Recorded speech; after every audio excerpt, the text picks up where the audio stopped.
ప్రభుత్వం సరైన వసతులు కల్పించాలి. ఉద్యోగ నియామకాలలో పారదర్శకంగా నియామకాలు చేపట్టాలి. రాష్ట్ర కాంగ్రెస్ క్రీడా విభాగం చైర్మన్ జీవీవీఎస్ కమలాకర్ రావు జిల్లాలో క్రీడాకారులకు క్రీడా మైదానాలలో కూటమి ప్రభుత్వం సరైన వసతులు కల్పించాలని, అలాగే ఉద్యోగ నియామకాలలో పారదర్శకంగా క్రీడాకారుల నియామకాలు చేపట్టాలని రాష్ట్ర కాంగ్రెస్ స్పోర్ట్స్ సెల్ క్రీడా విభాగం చైర్మన్ జీవీవీఎస్ కమలాకర్ రావు గారు డిమాండ్ చేశారు. రాష్ట్ర పర్యటనలో భాగంగా శనివారం కర్నూలు జిల్లా కాంగ్రెస్ పార్టీ కార్యాలయంలో జిల్లా కాంగ్రెస్ కమిటీ ఆధ్వర్యంలో సిటీ కాంగ్రెస్ అధ్యక్షుడు షేక్ జిలానీ బాషా గారి అధ్యక్షతన జరిగిన సమావేశంలో కమలాకర్ రావు గారు మాట్లాడుతూ ఆంధ్రప్రదేశ్ కాంగ్రెస్ కమిటీ అధ్యక్షురాలు శ్రీమతి వైఎస్ షర్మిలారెడ్డి గారి ఆదేశాల మేరకు రాష్ట్రంలో అన్ని జిల్లాలు పర్యటిస్తున్నామని, ఈ రోజు ఉదయం క్రీడా మైదానంలో క్రీడాకారులను కాంగ్రెస్ నాయకులతో కలిసి కలవడం జరిగిందని, క్రీడలలో ఫుట్బాల్, బ్యాడ్మింటన్, క్రికెట్ మొదలగు పోలీసు, ఎస్ఐ శిక్షణ తీసుకుంటున్న వారిని కలిశామని, వారితో కలవడం సంతోషంగా ఉందని, వారికి ప్రభుత్వం సరైన వసతులు కల్పించడం లేదని ఆవేదన చెందుతున్నారని, వారికి ప్రభుత్వం సరైన వసతులు కల్పిస్తే పోటీలలో రాణించగలరని తెలియజేశారు.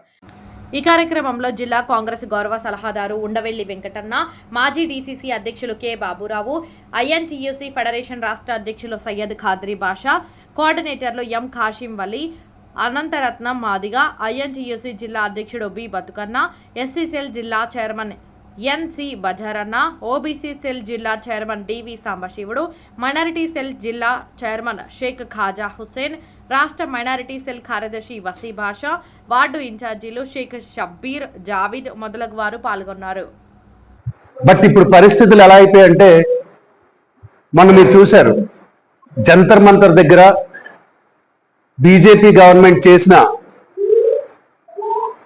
పాడు పనులకి, పాడు అని ఎందుకు వాడానంటే ఇంకా నీచమైన వర్డ్స్ వాడచ్చు, ఒక నీట్ పేపర్ అంటే ఒక ఎడ్యుకేషన్లో కూడా నీట్ అనేది డాక్టర్స్ సంబంధించింది. నెక్స్ట్ లెవెల్లో డాక్టర్ అవుతారంటే అది కూడా డబ్బులతో పేపర్ అమ్మేసి, చాలా సినిమాల్లో మనం చూస్తూ ఉంటాం, డబ్బులతో డాక్టర్లు అయిపోయిన ఏం చేస్తారు, మనల్ని ఎలా కాపాడతారు. సో ఇలాంటి పరిస్థితుల్లో బీజేపీ గవర్నమెంట్ తీసుకురావడం అనేది చాలా తప్పు. ఆ తప్పు అన్యాయం అనేది ఒకప్పుడు రాజకీయ పార్టీలు మాట్లాడేది, కానీ ఇప్పుడు ప్రజలే మాట్లాడుతున్నారు. సో బీజేపీ గవర్నమెంట్ ఎలాంటి పరిస్థితుల్లోకి ప్రజలు తీసుకెళ్తుంది అనేది మొన్న మనం జంతర్ మంతర్లో పిల్లలు పాపం వాళ్ళు కూడా హింసించి, వాళ్ళకి అన్యాయం జరుగుతుందని రోడ్ల మీదకి వచ్చి ఆవేదనతో వచ్చిన వాళ్ళని చాలా హింసించారు. కానీ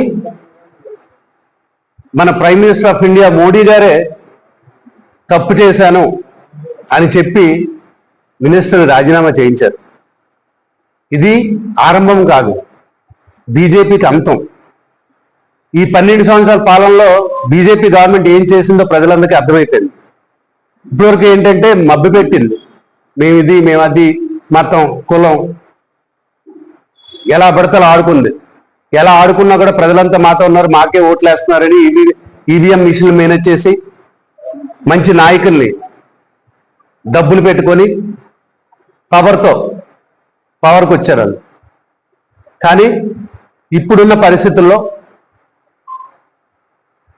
5 ఓట్లు దొంగ ఓట్లు వాళ్ళు వేసుకున్నా కూడా 10 ఓట్లు నిజాయితీగా పడేవి ఉన్నాయి. సో 100% నెక్స్ట్ వచ్చేది కాంగ్రెస్ పార్టీయే. అది ప్రజలకి కావాలి ఈ రోజున. ఎందుకనంటే ప్రతి విషయంలో కూడా మోసపోతున్నాం మనం. అలాగే లోకల్ గవర్నమెంట్ వరకు వస్తే మొన్న మనం చూసాం, ఆఖరికి స్పోర్ట్స్ ఉద్యోగాలు కూడా అమ్మేసుకుంటున్నారు.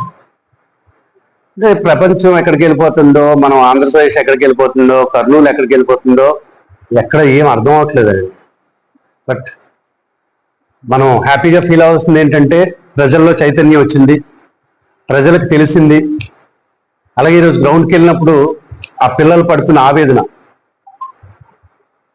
ఒక రాజకీయ పార్టీ ఏమో కర్నూలుని క్యాపిటల్ చేస్తానంటారు, కానీ కర్నూలులో ఉన్న ప్రజలు ఎవరికీ అవసరం లేదు, కర్నూలులో ఉన్న పిల్లలు ఎవరికీ అవసరం లేదు, కర్నూలులో ఉన్న యువతరం ఎవరికీ అవసరం లేదు. ఈరోజు మేము డైరెక్ట్గా వెళ్ళి మాట్లాడుతున్నప్పుడు వాళ్ళ బాధ నాకు చాలా చాలా బాధ అనిపించిందండి. ఒక ఎస్సీకి అంటే సెలక్షన్కి ప్రిపేర్ అవుతున్న కుర్రోడు, ఎన్నో పోస్టులు ఉన్నాయంట కర్నూలులో. అబ్బాయి చెప్తున్నాడు, సార్ మేము కలెక్టర్ ఆఫీస్కి వెళ్ళి కలెక్టర్తో ఫైట్ చేయడానికి కూడా మాకు ఎవరు సపోర్ట్ చేయట్లేదు సార్, పోస్టులు భర్తీ చేయట్లేదు సార్, కొన్ని పోస్టులు ఏవో వేస్తారంటే అవి కూడా డబ్బులు తీసుకొని చేస్తున్నారు సార్, ఏం చేయాలో అర్థం అవ్వలేని పరిస్థితుల్లో మీరు వచ్చారు సార్ మాకు. మేము మీతో ఉంటాం సార్, మాకు హెల్ప్ చేయండి సార్ అని అడుగుతున్నారు. సో ఆఖరికి స్పోర్ట్స్ కూడా ఈ బీజేపీ గవర్నమెంట్ ఇలాంటి పరిస్థితుల్లోకి తెచ్చింది. అందుకనే కాంగ్రెస్ పార్టీ తరఫున మా వైఎస్ షర్మిలారెడ్డి గారు నిర్ణయం తీసుకున్నారు స్ట్రాంగ్గా. నేను అందుకే ఈ స్టేట్ టూర్ స్టార్ట్ చేశాను. ప్రతి దగ్గరికి వెళ్ళి కూడా ప్రతి డిస్టిక్లో అసలు ప్రాబ్లమ్స్ ఏమున్నాయి, ఇష్యూస్ ఏమున్నాయి క్లియర్గా కనుక్కొని పెద్దలతో కూర్చొని ఒక స్ట్రాంగ్ కమిటీ, స్పోర్ట్స్కి ప్రతి డిస్ట్రిక్ట్ నుంచి డిస్ట్రిక్ట్ చైర్మన్ ఉంటారు, డిస్ట్రిక్ట్ వైస్ చైర్మన్ ఉంటారు, డిస్ట్రిక్ట్ సెక్రటరీ, జాయింట్ సెక్రటరీ ఉంటారు. ఈ రోజు నుంచి కూడా ఏ స్పోర్ట్స్ పర్సన్ అయినా ఏదైనా సెలెక్ట్ అంటే ఫర్ ఎగ్జాంపుల్ ఎస్ఏ సెలక్షన్స్ అవనియండి, గ్రూప్ సెలక్షన్స్ అవనియండి, లేదంటే స్టేట్ ఆడాలి, నేషనల్స్ ఆడాలి, ఇండియా రిప్రజెంట్ చేయాలి అనుకున్న వాళ్ళు రియలీ టాలెంటెడ్, మీ అందరికీ కాంగ్రెస్ పార్టీ నుంచి ఒక భరోసా ఇస్తున్నాం. మీరు గుండెల మీద చేసుకొని మీ టాలెంట్ ఏదైతే ఉందో అది ప్రూవ్ చేయడానికి మీరు ప్రాక్టీస్ చేయండి. 1000% నేను చెప్తున్నాను, కాంగ్రెస్ పార్టీ నుంచి మీకు నిజాయితీగా ఉద్యోగాలు వచ్చినట్టు కానీ, నిజాయితీగా నెక్స్ట్ లెవెల్కి వెళ్ళేటట్టు కానీ, మీకు తోడుగా మా రాహుల్ గాంధీ గారు కానీ, మా అధ్యక్షురాలు వైఎస్ షర్మిలారెడ్డి గారు కానీ, అలాగే ఇక్కడ లోకల్లో ఉన్న పెద్ద పెద్ద లీడర్స్ ఉన్నారు. ఇక్కడ కాంగ్రెస్ పార్టీకి ఎంతో స్థాయి ఉన్నది. మేమందరం కూడా మీ వెనుకుంటాం, మిమ్మల్ని నడిపిస్తామని ఈ సందర్భంగా తెలియజేస్తూ, అలానే మా వైఎస్ షర్మిలారెడ్డి గారు ఒక వెబ్సైట్ క్రియేట్ చేయగలుగుతున్నారు. ఆ వెబ్సైట్లో ఈ డిస్ట్రిక్ట్ టీమ్స్ కానీ, స్టేట్ టీం కానీ అందరు మొబైల్ నెంబర్స్ ఇస్తాం. అలాగే మేడం గారు కూడా డైరెక్ట్ కాంటాక్ట్ ఉంటారు. ఈ విషయాన్ని రాహుల్ గాంధీ గారితో కూడా మాట్లాడేస్తాం, ఎందుకంటే ఇది నేషనల్ ఇష్యూ. స్పోర్ట్స్లో ఎంత దారుణమైన పరిస్థితులు ఉన్నాయో అవన్నీ మాట్లాడతారు. అలానే ఎవ్వరు అన్యాయం జరిగినా కూడా, ఎవరికి అన్యాయం జరిగినా, ఎవరు అన్యాయం చేసినా కూడా ఆ వెబ్సైట్లో రిజిస్టర్ అయితే తప్పకుండా కాంగ్రెస్ పార్టీ నుంచి మేమందరం కూడా మీ తరఫున ఫైట్ చేసి న్యాయం చేస్తామని కోరుకుంటున్నాం. అలానే సార్ చెప్పినట్టుగా, రత్న గారు చెప్పినట్టుగా అసలు గ్రౌండే లేదంట. అంటే మార్నింగ్ వెళ్ళినప్పుడు అది చెప్పారు, గ్రౌండ్ ఉంది కానీ వాళ్ళు ప్రాక్టీస్ చేయడానికి ఓ పద్ధతి లేదు, వాళ్ళకి ఇసుక లేదంట పాపం లాంగ్ జంప్ ప్రాక్టీస్ చేయడానికి. అంటే అంత దారుణమైన పరిస్థితుల్లో ఉన్నాం. ప్రతి స్పోర్ట్స్ అథారిటీకి కూడా స్టేట్ నుంచి కానీ సెంట్రల్ నుంచి కానీ ఫండ్ వస్తుంది. ఇది ఎవరికి చాలా మందికి తెలియని విషయాలు. కానీ నేను 96లో స్కూల్ నేషనల్స్ ఆడాను క్రికెట్. అది ఎంత కష్టం ఉంటుందో, డిస్ట్రిక్ట్కి ఎలా సెలెక్ట్ అవ్వాలి, నేషనల్ ఎలా సెలెక్ట్ అవ్వాలి